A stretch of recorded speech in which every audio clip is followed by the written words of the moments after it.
같이 사도신경으로 신앙 고백하심으로 2월 16일 목요일 아침 예배를 하나님께 드립니다.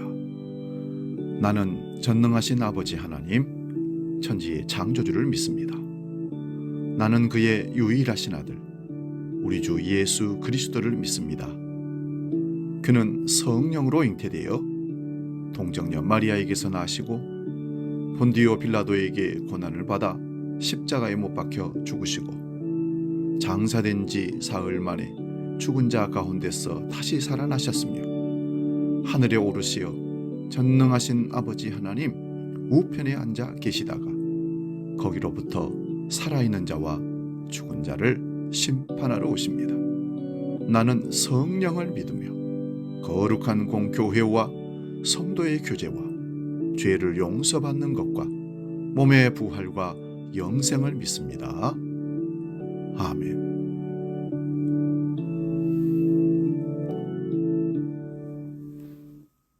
찬송가 524장 갈 길을 밝히 보이시니 함께 찬송합니다.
오늘 우리에게 주시는 하나님 말씀은 신약성경 사도행전 26장 24절에서 29절 말씀입니다. 신약성경 234면에 있습니다. 이 말씀 봉독할 때에 살아계신 주님의 음성을 들을 수 있기 바랍니다. 사도행전 26장 24절에서 29절 지금 봉독합니다. 바울이 이같이 변명하며 베스도가 크게 소리내어 이르되 바울아 네가 미쳤도다. 네 많은 학문이 너를 미치게 한다 하니 바울이 이르되 베스도 각하여 내가 미친 것이 아니요 참되고 온전한 말을 하나이다. 왕께서는 이 일을 아시기로 내가 왕께 담대히 말하노니 이 일에 하나라도 아시지 못함이 없는 줄 믿나이다. 이 일은 한쪽 구석에서 행한 것이 아니니이다. 아그리빠 왕이여 선지자를 믿으시나이까 믿으시는 줄 아시나이다. 아그리빠가 바울에게 이르되 네가 적은 말로 나를 권하여 그리스도인이 되게 하려 하는도다. 바울이 이르되 말이 적으나 많으나 당신뿐만 아니라 오늘 내 말을 듣는 모든 사람도 다 이렇게 결박된 것 외에는 나와 같이 되기를 하나님께 원하나이다 하니라. 아멘. 오늘 봉독한 말씀으로 정상과 비정상 이런 제목으로 말씀의 은혜를 나눕니다. 정상을 한자 뜻풀이로 직역하면 바른 상태라는 의미입니다. 하지만 생각해보면 굉장히 추상적이고 모호한 단어입니다. 여러분, 바르다는 기준을 누가 정할까요? 그리고 올바르다고 불리는 것들이 과연 먼 훗날에도 시간이 흐른 후에도 올바른 것이라 누가 확답할 수 있을까요? 과거에 중국에서는 전족이라는 풍습이 있었습니다. 여성의 발을 어릴 때부터 작디 작은 신발에 우겨 넣고는 작게 만드는 풍습이 있습니다. 이것은 그 당시에는 올바른 풍습이었습니다. 전족을 한 이들은 정상이었고 전족을 하지 않은 사람들은 비정상으로 불리면서 멸시의 대상이 되었다고 합니다. 하지만 지금 이 시대를 사는 사람들이라면 전족이 비인도적이고 잔인하며 차별적이고 악습이었다는 것이 누구나 동의하는 문제입니다. 과거의 정상이 현재의 비정상이 되어버린 대표적인 사례입니다. 그렇다면 이렇게 갈팡질팡하는 잣대를 가진 정상과 비정상을 가르는 기준은 어떻게 정해지는 것일까요? 답은 생각보다 간단합니다. 머릿수입니다. 다수가 옳소 하면 그것이 정상이고 아니요 하면 그것이 비정상입니다. 우리 국회에서도 그러지 않습니까? 다수가 옳소 하면 통과되는 것이고 아무리 진실이고 바른 것이라 할지라도 소수가 얘기를 하면 통과가 안 되는 것입니다. 이렇듯 정상과 비정상은 서로 바뀔 수 있는 유동적인 정의라는 것입니다. 한마디로 지속적이지도 않고 딱 맞지도 않는 잘못된 정의입니다. 두 개를 서로 다른 대상을 놓고 흑백 논리를 갖다 대어 놓고 옳고 그름을 나누어 버리기 때문에 그렇습니다. 서로 다른 것이 두 개만 있다면 어느 것도 틀린 것이 아닙니다. 옳음이란 사회적 인식에 따라 충분히 바뀔 수 있는 전제이기 때문에 그렇습니다. 오늘날 우리가 사는 세상은 비가 오지 않아 가물어서 논바닥만 갈라지는 것이 아니라 우리의 정신 상태도 메말라서 분열하는 것 같은 느낌이 듭니다. 많은 사람들이 정상을 잃고 정신질환의 징후를 보이는 행동들을 하는 경우도 많이 봅니다. 자신감을 상실하고 밤마다 악몽에 시달리는가 하면 건망증이 늘어납니다. 사람들이 모두 자기를 손가락질하는 것 같은 피해의식을 숨기려고 누군가를 비난하기도 합니다. 그래서 우리 사는 세상은 필요 이상의 목소리가 높아지는 사람이 많아지는 것 같습니다. 오늘 본문의 말씀은 바울 사도가 죄수의 신세로 아그리빠 왕과 그 여동생 버니게 그리고 베스도 총독 앞에서 대단히 정중하면서도 논리정연하게 설교를 했을 때 발생한 사건의 기록이 오늘 본문의 내용입니다. 베스도는 베란간 큰 소리로 외쳤습니다. 바울아, 네가 미쳤도다.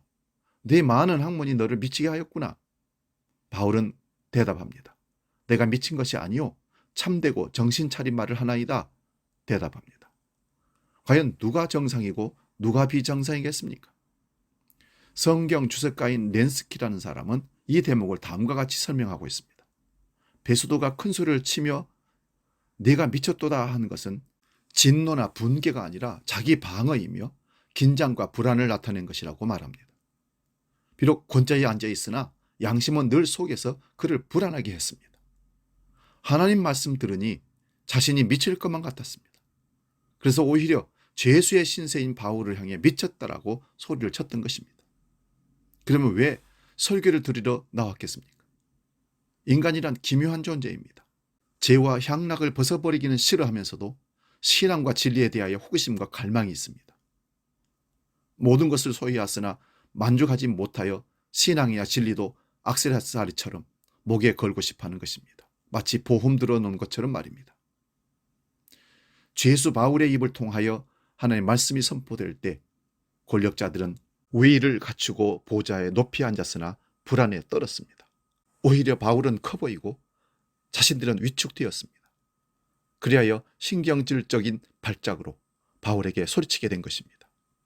양심은 괴로웠으나 권력의 허세 때문에 그들은 말씀을 받아들이지 못하고 딴소리로 정당화했습니다. 아버지와 아들이 싸움이 벌어졌을 때 아버지가 잘못 알고 아들을 훈계했는데 아버지가 보는 앞에서 아들이 이래 해서 이렇게 된 것입니다라고 사실을 얘기할 때 인정하고 그랬구나 하면 되는데 아버지가 자기 권위 때문에 이놈의 자식이 아버지한테 달라든다고 그렇게 얘기를 하며 소리를 지릅니다. 이런 형국이라는 말씀입니다. 아그리빠 왕은 말했습니다. 네가 적은 말로 당장 나를 그리스도인이 되게 하려느냐 하고 자존심을 내세워 버티어 보려는 그런 모습을 나타내고 있는 것입니다. 그러나 바울은 당당하고 여유 있게 말했습니다. 당신들도 나처럼 정신 나간 사람이 되십시오. 그렇게 내가 쇠사슬에 매인 것 말고는 당신들 모두가 나처럼 되기를 바랍니다.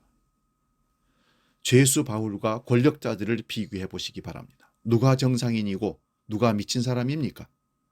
누가 초라한 죄수이고 누가 당당한 사람인지는 알 수 있습니다. 사랑하는 여러분, 여러분은 어떤 사람이 되기를 원하십니까? 온 세상이 지금 정신없이 돌아갑니다. 모두가 참된 가치가 오히려 손가락질을 받는 시대가 되었습니다. 그러나 우리는 바울과 같이 힘있게 말해야 합니다. 고린도후서 5장 13절 14절입니다. 우리가 만일 미쳤어도 하나님을 위한 것이요 만일 정신이 온전하여도 너희를 위한 것이니 그리스도의 사랑이 우리를 강권하시는도다. 아멘. 기도하겠습니다. 주님, 온통 세상이 제정신을 잃고 있어서 우리도 그들과 함께 정상을 잃게 될까 봐 두렵습니다. 사람들이 세상의 권세의 향락에 미칠 때 우리는 주님의 말씀에 미치게 하여 주옵소서. 세상이 우리를 향해 무엇라고 할지라도 개의치 아니하고 그들을 향하신 하나님의 사랑을 말하게 하여 주옵소서. 주기도록 기도합니다.